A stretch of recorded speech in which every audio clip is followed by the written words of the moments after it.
Welcome to The Explainer. Today we're going to break down a story of supposed heroism that just completely unravels into a nightmare of doubt and suspicion.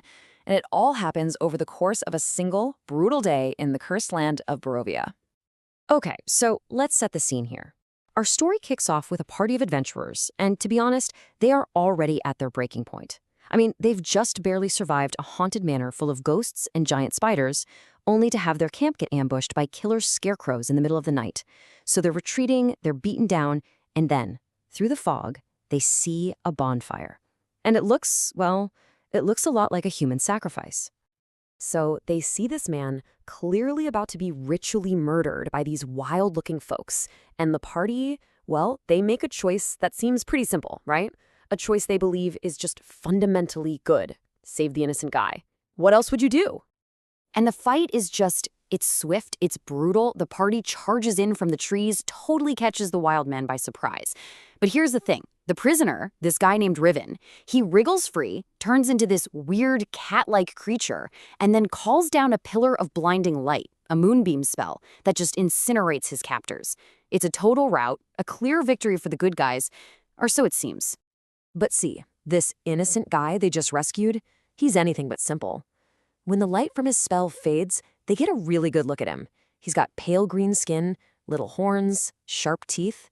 He's cagey, suspicious, and at one point, when he thinks no one's watching, he sneakily plucks a hair from one of his rescuers and squirrels it away. This right here, this is the first crack in the foundation of their certainty. And believe me, things are about to get a whole lot worse. So they're back on the road with this strange new guy tagging along, and pretty soon they smell campfire smoke. They investigate and find one man all alone chopping wood. He's this huge figure with a really grotesque, monstrous-looking arm. And for one of the party members, the cleric Truxador, all reason just flies out the window. Truxador instantly recognizes the man. It's Isaac Strozny, the very same executioner who beheaded their wizard companion just 10 days ago. Without a single word to anyone else, this normally level-headed cleric is just consumed by pure rage. He charges, screaming that Isaac is a murderer, and blasts him with divine energy.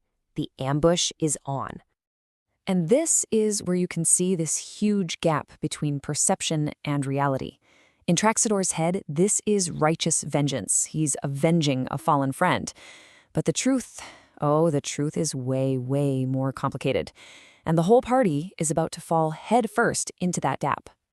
Yeah, attacking Isaac was not the right move. As the whole party piles on this one guy, a portly teenager, turns out he was Isaac's hidden companion, comes running out of the woods screaming, "Leave him alone!" and just unleashes a massive fireball. It engulfs the party, instantly vaporizes the Ranger Oreohorn's beloved panther, and wounds everybody pretty badly. So now Isaac, who was pinned down and helpless just moments before, finally breaks free from a spell holding him. But instead of fighting back, he just shouts. And his words? They do way more damage than any weapon could. They absolutely shatter the cleric's whole quest for revenge. The party, still smoking from that explosion, is forced to just stand there and listen as Isaac defends himself. And he makes it clear, he wasn't some murderer hiding in the woods. He was an officer of the law, and the man he executed, he was no hero. Isaac just lays out the facts, one by one, and they are absolutely damning. Their friend, the wizard Valinir, hadn't just been executed.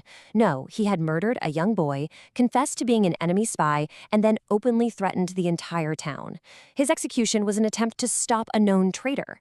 And the very next day, Strahd's monsters did attack, just like he promised.